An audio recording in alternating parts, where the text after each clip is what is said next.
The 9 accelerators of successful retirement planning. Lifetime financial forecasting.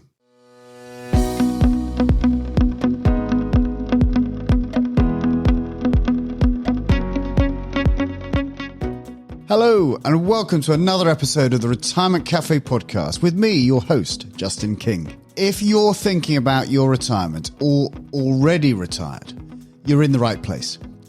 My aim is to help you plan for and live a successful and meaningful retirement.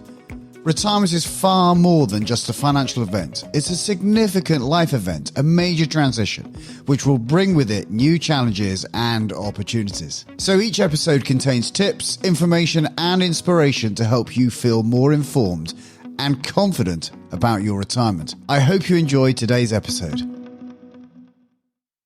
Hello and welcome to the latest episode of the Retirement Cafe podcast. I'm so pleased you've tuned in. This week's podcast is the second in a series of 9 episodes all about what I call the 9 accelerators of a successful retirement. If you missed the first podcast, which was on life priorities, you'll find it on our website, theretirementcafe.co.uk, or your preferred podcast player. You'll also find a link to the show notes to this episode. As I mentioned last week, aside from being the host of the Retirement Cafe podcast, I'm a chartered and certified financial planner specializing in helping people retire successfully at my boutique retirement planning firm, MFP Wealth Management. Now, over the years, I've helped over 100 couples plan for the retirement they desire and the retirement they deserve. And during this time, we've created a clear framework for what we believe needs to happen for people to be able to retire with confidence, clarity, and choice about how they spend their retirement. We call this framework our Retirement Success Program, and it contains 9 accelerators. These are the areas of planning we consider with each and every client when helping them plan for their retirement. So it makes sense to share these accelerators in a podcast series to help you identify any gaps in your own retirement planning. Following on from identifying your life priorities, the second accelerator for planning a successful retirement is lifetime financial forecasting. Today, again, my wife and business partner, Kathy, will be sitting in the interview seat. So welcome back to the podcast, Kathy. Hello. Here we are again, episode 2. Absolutely. So what you got for me? Well, I thought maybe you could start just really briefly recapping on the first accelerator, which was life priorities, and why we started there. Well, I think with everything, I mean, the money is only there to support a great life. And what does a great life look like? And that is not always absolutely clear. You know, I was chatting to a client this morning, and he's literally just taken early voluntary redundancy. And I said, so what's next? You know, and with all honesty, he doesn't know as yet. I mean, we're going to do some work around that, but yeah, it's this year has been a big year for him. Obviously, COVID, etc., and all of a sudden he's retired. He can afford to retire. There's no problems there. We've got the financial planning in place. But what is he going to do with? He's not even 55. So, hopefully he's got a long time of a happy and hopefully fulfilling retirement. So, working around that, what would be a really fulfilling time for you is hugely important. Great. So let's assume we've done that. So the second accelerator is quite a big one, isn't it? That's what we're talking about today in some more detail. And that's the lifetime financial forecasting. So what is that? Right. Well, we need to understand what people's savings, retirement savings, assets, etc. can provide for them. And the key question I suppose every retiree has got and the concern is, I don't want to run out of money. And some people really do know they're not going to run out of money because they've got substantial assets. And then there's some other questions around what's the best use of my money. But I suppose the first number one concern is have I got enough to provide for myself, possibly my spouse, and my family for the rest of my life? Because I've stopped work. I'm not acquiring any more assets. So that's a big question, isn't it? Yeah. So I was just going to say, that's a really big question, isn't it? Will my money outlive me, or will I outlive my money? Yeah, it's huge. And, there's an awful lot of unknown there as well. But as I always try and explain, with every journey, we don't know exactly how it's going to pan out, but it doesn't mean you don't get a plan. So I often use as you know, I'm a sailor or an ex-sailor, and I might not know the exact course if I come out of Mudderford Harbour and set off across Christchurch Bay. I might not know the exact course to steer my yacht to get to New York, but I've got a bit of a clue. I know it's generally west. So it doesn't mean that I wouldn't create a course to steer, wouldn't have an idea how long it's going to take me, wouldn't have a look at what the prevailing weather forecasts are, with the whole knowledge that actually it's all probably going to pan out quite differently than I expected. The weather forecast gets less and less accurate the further and further out it goes. But I can have an idea. Well, how far will I travel? How far have I got to travel? How fast will I travel, and what direction do I need to steer my yacht to get to my final destination? So there's a lot of inputs that we will put in a passage plan, and a financial retirement plan is very similar. So what's the first step then? I mean, presumably the first step is kind of having an end goal. I mean, you need to have something to build around, or how do you start building a financial forecast, a lifetime financial forecast? Well, of course, the number one number, I suppose, is when am I going to die? And on the basis that we don't know that as yet, hopefully, that we've just got to look at, some statistics and kind of work out. Now, if you live on the south of England and you're a couple and you're in reasonable health as you enter into retirement in your 60s to 65, there's a good chance that one of you is still going to be around in your 90s. So this is a 30-year time horizon. So you may not be average. I mean, average could mean one of you is living into the 90s, but that means you could also push 100. And that's an awful long time to make sure your money lasts. So I suppose the first point, that financial forecast needs to run kind of beyond your expected life expectancy, because you may not be average. Now, of course, you might go early, but if you're dealing with a couple who've been in relatively good health and, as I say, lived in the south of England and maybe looked after themselves and eaten well, etc., and kept fit, they've got a good chance of going a long time. So planning for that end date and extending that end date beyond what you think might be real. Okay, so we've got our end date, and we talked a bit about the inputs that you need to gather to build this plan. Can you explain a bit more about what those inputs are? Yeah, so I would suggest anyone who's trying to plan their retirement is to, and maybe way before they actually get there, is to look at a number of fundamental things. So, are you going to get a state pension? Get a state pension forecast, find out whether there's any gaps in your history. Is it worthwhile topping up any gaps in your state pension history? Do some calculations around that. We can put some links on the show notes for that, where people can go and find out the right information. So that probably underpins a lot of people's retirement planning. But of course, if you're retiring at 50 or 55 or 60, you may not get your state pension for a number of years. So first of all, understand what that state pension is, but then also work out when you're actually going to receive it. Then we're trying to gather all that other information. I mean, over a 30-year career, you may have worked for numerous employers. So gathering all the information and understanding what it's likely to provide. Getting forecasts from the different providers, understanding when they're going to start to be paid, and also, even more importantly, understand whether they're going to pay an increasing income. That is hugely important. So gathering the details, look at all assets, investments, pensions, rental properties, whatever it may be, future inheritances, etc. Bring it all together and get an understanding. What is it that I've got that I can then use, in essence, to provide for the retirement that I deserve? So that sounds like somebody could pop that into a spreadsheet. Is it that simple? Yeah, no, it is. It is. You could pop it into a spreadsheet. And I think that'd be a great thing. We often get presented with spreadsheets with people's, scenarios of what they've got, and that's really useful. The difficulties arise when you're gathering lots of different scheme details together and you're trying to work out the interaction between them. So understanding which ones are increasing at different inflation rates, understanding what spouses' benefits will be received by if the event of you dying early. Are there any death benefits? Will the benefits be lost on death? What happens if you die before retirement? So there's a number of implications there.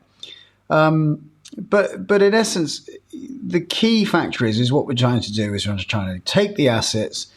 We've also got to take into account what someone's expenditure is likely to be. Now, you might say, well, it's quite difficult to do. Again, because how on earth would I know what my expenditure is going to be in my retirement? Again, it doesn't mean that you shouldn't make a plan, or even just working out, so that's a starting point. What do we currently spend? Right, okay. If we currently spend that, is that likely to continue? Well, the kids have left home and this, that, and everything else, and we've paid the mortgage off. Okay, so we make some adjustments for that. But start with what you're currently spending. And the right way to look at spending is not about looking at all your bills. It's actually looking at probably what's the income coming in, net income, and what are the net savings. Because we often get expenditure underreported. So people say they're not spending all this, and they say, well, they're only spending, I don't know, £40,000 a year, and they've got income of £100,000 a year. So I'm saying, well, net income of £100,000 a year. I'm saying, so you must be saving £60,000 a year. And funnily enough, they're not. So it's disappearing in discretionary spend, as we call it. And that's absolutely fine.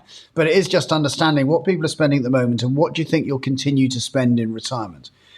And sometimes, that's, as I say, it's quite difficult for people to actually understand. The key thing we've got to do, once we understand that expenditure, at an inflation rate of 3%, the cost of living is going to rise nearly 2.5 times in a 30-year retirement. Wow. So, it will cost about £2.50 for every pound that you spend at the beginning of retirement by the time you get to the end. Now, that's pretty significant. And therefore, will your income match that increase in inflation? And that's just that's a baseline of a 3% inflation. It could be higher, it could be lower, but just as a starting point, right? Okay, so 3%, we're going to need to match that increasing income. This is the point that your spreadsheet starts to become a little bit more complex because, of course, we've got interaction of different pensions growing at different rates. We've got investment returns, which you need to be able to manipulate. We've got tax, which you need to be able to manipulate. We've got obviously the longevity, which we need to do, and different incomes coming in at different points of time. So, if I draw down from this pot for 5 years and then I take it from this pot and then this pension pays out at that point and then I die. And this is where your spreadsheet can become a bit unwieldy. And actually, when I first started out in this world, that's what we did do is build spreadsheets. But now we have bespoke financial planning software that models all this stuff and keeps up to date with all the taxation and legislation changes for us to build these models for clients. Yes, I can see how that can get quite complicated and difficult to get your head around on an Excel spreadsheet. But obviously, things change, don't they? And you talked about the software being able to take account of tax changes, and you can change inflation and what have you. But other things change. So how do you kind of handle a forecast in that respect? So you get somebody. Beginning of 2021, they come to you and you build a financial plan. Great, is that it? Well, you're right. I mean, many years ago, I did some exams at the time in advanced pension qualifications, and there was a period of time where they used to talk about pension simplification, and it was all a big lie. It's got more and more complex since then. I mean, if you'd have started out with a plan 25 years ago when I started advising on pensions and retirement planning and believed that the rules were going to stay the same, and suddenly woke up from your induced sleep this morning and went, oh, let's check out, see how everything's gone on, you'll have got yourself into a heap of trouble, because everything has changed. The amount that you can pay into pensions has changed. The amount that you're allowed to gather into a pension scheme has changed. The dividend taxation of pensions have changed. There's so much has altered over the years, and probably successive governments will continue to tinker with them. So I think a bit like coming back to my sailing analogy, the weather will change, the tidal currents will shift, the equipment that we have will founder and break, and you'll have to run repairs. You'll have to shift your sails. You have to continually look at your current position, and then work out a new strategy going forward, depending on what the conditions are at the time. Absolutely. So how frequently would you suggest that people do review and kind of adjust accordingly their lifetime financial forecast, or their cash flow, which is another term for it, isn't it? Sometimes referred to as a cash flow or financial plan. Yeah. Well, the model, I think, as I say, the only guarantee about these models is that they will be wrong. And I don't think you want to be checking on a daily or weekly basis. It's a bit like investments. Again, the more information is not serving you. But once a year, to sit down and appraise and just go, okay, are we on track? What legislation has shifted? What changes have happened? What's the investment returns that we've received been? Are there better value products? Are there better value investments that we can purchase? And the taxation changes, staying up to date with what is happening. I mean, pensions are, they get tax relief going in, but they're also taxed coming back out. So therefore, we've got to look at everything in the round and go, okay, so are we better off paying into an ISA? Are we better off paying into an unwrapped investment and suffering capital gains tax, but utilizing a dividend allowance? Are we better off being offshore?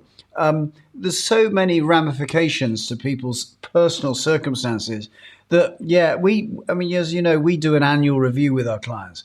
But before we do the annual review, before we meet with them, we've already got, because we know their circumstances, we've already kind of got an agenda of things that we need to discuss with them, because we know they're going to have an impact on their lives and their families' lives. And then obviously things that are outside of our control as well. Well, you've talked about some of those, but in terms of our health, so if someone suddenly becomes ill, then that can dramatically change a forecast, can't it? Yeah, and of course, there's the terminal illness. They actually die. What is the scenario? We always model that. So we model an early mortality. We model an early illness, i.e., what is going to happen if they don't get to retirement, and if they're trying to fund for a retirement but they don't get there and they can't contribute enough because they haven't been able to earn. So we just model 3 or 4 different scenarios to just illustrate to people. This is kind of, these are the different case studies that we can put in front of you. What will investment rates return? What happens if we have a stock market crash the day before you retire? What happens if one of you is not here? If one of you's temporarily disabled or permanently disabled or in some way, shape or form? Just to give you a bit of a steer to understand and go, okay, so how do we model this? What's our best guess of how we do the planning from here onwards? And it is more information will allow us to have a better discussion with the clients. We don't go to, there's no point running 17 different models. We just get bamboozled by the amount of information. But just some key ones of, okay, what are the pitfalls that I'm seeing that they may not have seen themselves? Absolutely. And the software that we use Voyant, don't we? So that gives a graphic visualization for clients of what that future looks like. And I think the number of times that you've had clients kind of go, oh wow, or whatever that response is, but it's the first time they've actually graphically seen what their financial future looks like. And I think it can be quite enlightening, can't it? Yeah, I think so. And then we can model what people's inheritance tax will be, and we can model so what the legacy is. We often model in what happens if we've got to pay for the cost of care. It's another, not only is have I got enough money to live the rest of my life in the way that I want to live it, B. Secondly, possibly also, can I afford to give money to my children or grandchildren to help them on housing ladder or education? And then thirdly, what happens if I've got to go into care? Or I don't want to go into care. Can I afford to have care at home? And then we model that as well. And, again, let's hope that doesn't happen. But we know that a certain amount of the population will need assistance as they live longer. And therefore, we need to put that into their financial forecast. But we've talked a lot about, the scenario planning and the bad things that might happen. But actually, it having clarity about what their money will provide and allow them to do in retirement actually gives people a lot of sense of freedom, doesn't it? Yeah, and peace of mind. I mean, obviously, we've had a lot of feedback from clients over the years, and that's their number one takeaway, isn't it? It's that what is it like working with a good financial planner? Well, it gives me confidence and peace of mind. I think, but I think there's an awful lot of people listening who will not use someone like ourselves, and so I hope that this is not saying that we are the only solution. If you sit down with a spreadsheet and you do a bit of modelling and you move your cost of living up by 2.5-3% a year for the next 30 years, it's not the most difficult thing to do on a spreadsheet. There's plenty of YouTube videos that will show you how to do that if you're not well versed in that, and then go, okay, so what are my income going to be? You'll get a bit of a steer. And that's you might not go to the levels of complexity that we're going to go to, but you'll get a bit of an idea. And any plan is better than no plan at all. So having some kind of idea what it's looking like, what it looks like. I mean, if you're in the lucky position of just getting a state pension and a nice defined benefit pension because you've been working for one of the companies who used to provide those, or maybe the civil service who still do, it's pretty clear and easy to understand what your income's going to be. You don't have to do an awful lot of this modelling. The death benefits are nice and clear. You understand that you'll lose your state pension if you die, but your spouse will inherit 50% of your guaranteed defined benefits or final salary pension plan, and you know what the indexation of that will be, i.e. what it'll grow at. That's what's not to like about that situation. You don't need to get to the level of complexity of the stuff that we need to manage. So for those people, I think, an Excel spreadsheet will serve you really, really well. Absolutely. And then for those people that are thinking perhaps their financial affairs are a little bit more complicated, perhaps got a number of different defined contribution pensions and need to go into a little bit more detail, what should they be looking for in a financial advisor / financial planner? I mean, what kind of either skills or qualifications or experience, or what should they be looking for in what they offer? Right. Well, of course, I'm probably going to now trot out everything that I am. So, which is, but I've only attained the qualifications because I think they're deemed necessary. So to test yourself to make sure that you are well equipped to give retirement advice. I think as a minimum now, a chartered financial planner is really useful. That chartered financial planning qualification is tested technical knowledge to a pretty good standard. I really like someone who's also a certified financial planner, CFP. That's a global standard. It's run by another organization. So the chartered financial planning is run by the Chartered Insurance Institute, and the certified financial planning is examination and qualification is run by CZ in the UK. So if you can find someone with chartered financial planner and chartered wealth manager, or the certified financial planning ticket, that's really excellent. I think there's only about 1,000 in the UK with that ticket. I'm not absolutely, don't hold me to that, but I think there's about that many. So it's not a huge amount of the 20 odd thousand financial advisors there are in the UK. Also, if you can find someone who's SOLA accredited, the Society of Later Life Advisors, they've gone through some further qualifications to actually understand exactly what happens in the event of someone needing care and how they pay for care and those qualifications as well. That to me is probably the retirement kind of gold standard you're looking for. And ideally someone who specializes in that type of work, because you could have all those qualifications, but actually not actually advise people on retirement planning. So because your speciality is, I don't know, working with American expats or something. So you want to make sure maybe that actually when you hit their website that you go, right, okay, they do deal with people like me. But that's probably what I would look for. Go and meet them. See if you can. We run a system where you can pay for a financial plan, and you don't need to go and start buying, investments and pensions and all those types of things. You can get a retirement plan. So you just pay a fee for that. And I think that's a very clean and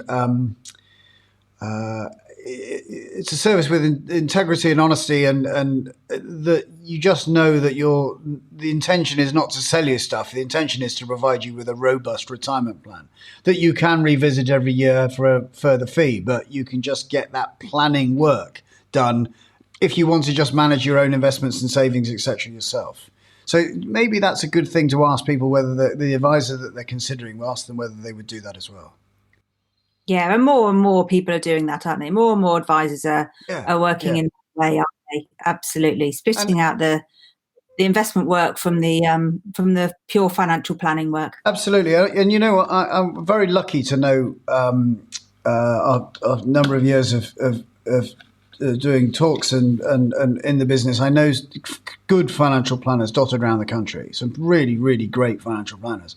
And if any listeners want to reach out to me and ask, for someone in their local area, I'm very happy to give a name or someone I may not have actually received their advice, of course, but I do know, I generally know the people who are the good guys of the world, I suppose, the good guys and girls of the financial planning world, and I'm very happy to give some recommendations of people in their local area.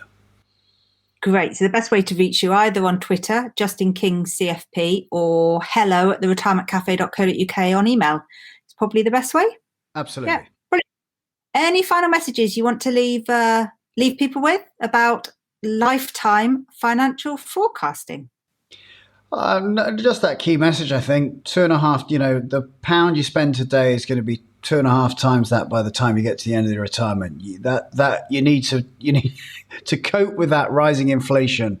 You need to get a plan of how you're going to deal with that, because that's the thing that really eats into your retirement savings, and to be able to adjust for that throughout that retirement is probably the key thing. Brilliant. Great, thank you.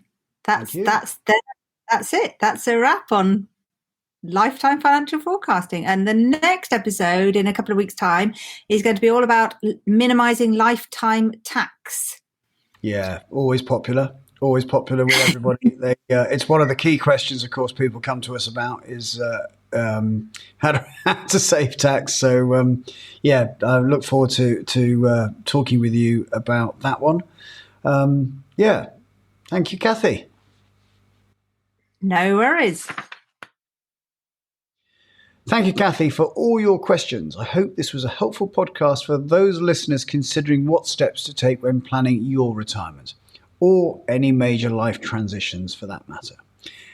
As we said, next in this series on the 9 accelerators for a successful retirement is Minimizing Lifetime Tax. So be sure to subscribe to catch that episode when it's released. As always, if you've enjoyed this episode, please leave a review on Apple Podcasts to help more people like you to find us. Or share this episode with someone you feel will benefit. So until next time, this is Justin King, helping you feel more informed in your retirement.